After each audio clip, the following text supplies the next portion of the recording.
All right, it is now time to do our match prediction for this weekend's Stand and Deliver. It's taking place this Saturday in Las Vegas at the T-Mobile Arena, an arena that Brady, Ethan, and I were at in 2022 to see Double or Nothing, AEW Double or Nothing. It's going to be taking place, it's WrestleMania weekend. I believe it's going to be airing at 1 p.m. Saturday afternoon. That's Eastern Standard Time. It'll be 10 a.m. there in Las Vegas.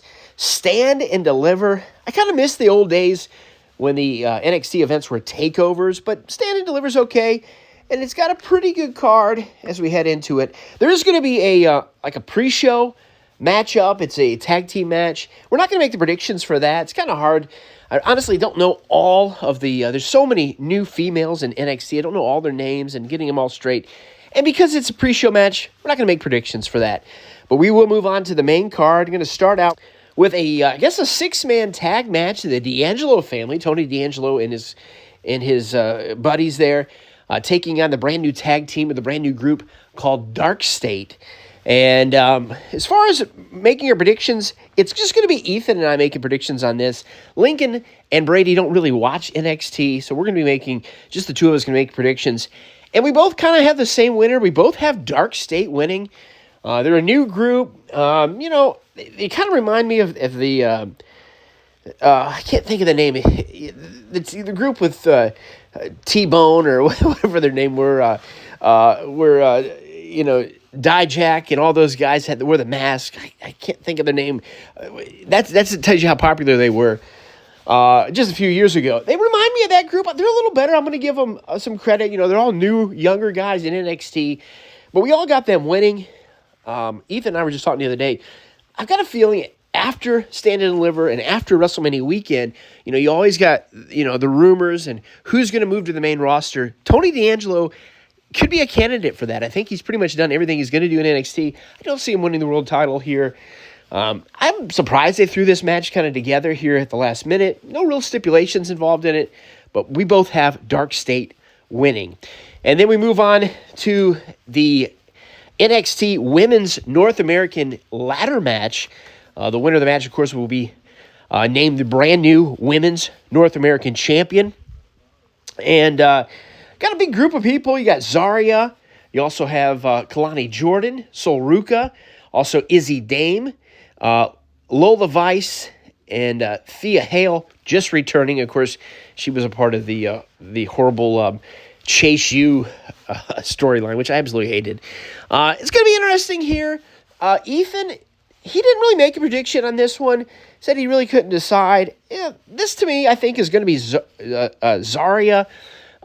She kind of came in the same time as the champion and the same time as Julia as well. And so she kind of hasn't had the, she hasn't had a world title reign or been involved in one of these big matches. I got her winning here. I think her and Sol Ruka they've got a little tag team. I think that will break up during this match. It could go a few different ways. I'm glad that some of these younger females are getting a spot here on this Stand and Deliver card.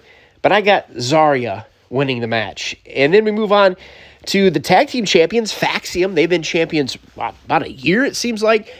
When they won the belts, they kind of were thrown together. I think they've won and then lost and then won them again, but they've been champions for a long time.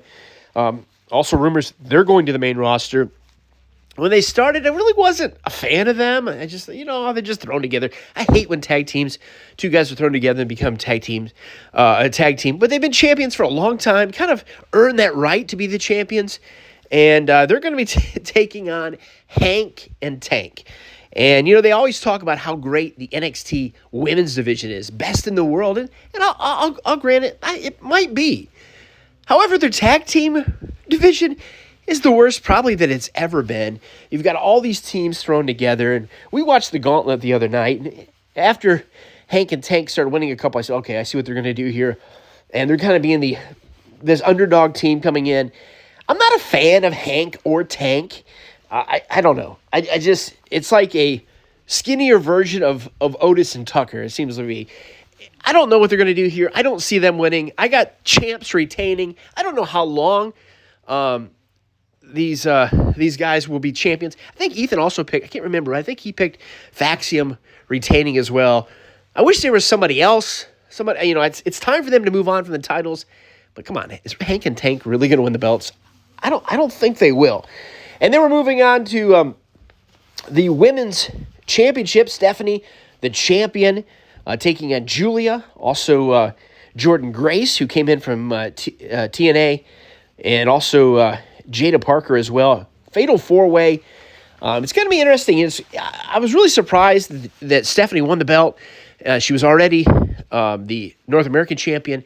And, of course, she fought Julia, champion versus champion, title versus title. Maybe Julia was injured. I had heard maybe that she was. Then she came back pretty quick. So I say champ retains. Ethan also said champ retains. I mean, why take the title off Julia for a month or so and just to put it back on her? It could go either way. I don't see either one of the other girls winning. Not yet. Jordan Grace will get her chance at the championship. But we both say champ retains.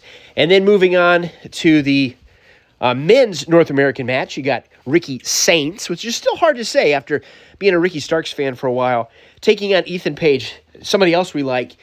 And, a lot of stuff's been talked about of all the AEW superstars, AEW wrestlers that have came in, not only to NXT, but also the main roster. Of course, you think about with Cody kind of starting it all. You got Ethan Page coming in, and Sean Spears has had success. Lexis King, maybe not as much, but Ethan Page went in and immediately won the world title, even though it was kind of on by a fluke and didn't hold it a long time. And then you got Ricky Saints coming in, and I was really surprised that he won the title so quick, especially after Sean Spears had just won the belt. And he had been there for a little while, and he finally got the belt, and he's got this group together. I was really surprised that Ricky Saints won the title that quick. However, Ethan and I both agree he's not going to lose it yet. I think he will get a world title reign at NXT, and I think he'll move to the main roster pretty quickly. However, I don't see Ethan Page winning this here. He could move to the main roster as well. A lot of candidates to move to the main roster, but I think Ricky Saints is still, like I said, it's hard to say Ricky Saints. I don't see him losing here unless they're going to put the world title on him or move him to the main roster immediately, which I don't think is going to happen quite yet. And then the main event, you got the world champion Oba Femi taking on Trick Williams and also Javon Evans. And it's a good main event. The thing about it is, Trick Williams was extremely popular this time last year, beating Carmelo Hayes. Got a good run. I think he had a couple runs there. But honestly, I'm kind of tired of him. I'm surprised he hasn't moved to the main roster yet. And sadly, he's probably going to get lost in the shuffle when he does. Carmelo Hayes was a lot better, and he's kind of got lost in the shuffle, teaming with Miz, and really no direction at all. I got a feeling Trick Williams does the same. But I'm kind of tired of him. I really like Javon Evans. He's so fun to watch. He's one of those people, if you think somebody like Penta or Darby Allin or somebody that's like, I could watch, every time he's on, I want to watch every one of his matches. He's just fun to watch. But he's only 20. Is he going to win the NXT championship yet? Oba Femi also has had a good reign, and a lot's been said about him moving to the main roster and all the talk about how he's going to be a big star. The only thing I dislike about Oba Femi, two things. Number one, his name. Here we are. We're in an era where most of the names are made-up names. And I get it. Maybe somebody's name is not as cool, or it's longer, and it just doesn't make sense, and they come up with these short names. And I don't have no problem with it. Makes sense. But if you come up with Oba Femi, that's the best you could come up with? I mean, it's not his real name. So I don't know. I don't like it. It doesn't flow good. I don't care for it. And I hate his walk to the ring, that stupid strut that you could tell he doesn't even like doing. But I like him. Other than that, I like him. And I hated the name Braun Breaker when he debuted, and it's kind of grew on me. So maybe Oba Femi will. I mean, the more I say it, the more that's Oba Femi, but it's just stupid. I don't like it. I don't know what's going to happen here. Ethan has the champ retaining, and I think that's what's going to happen.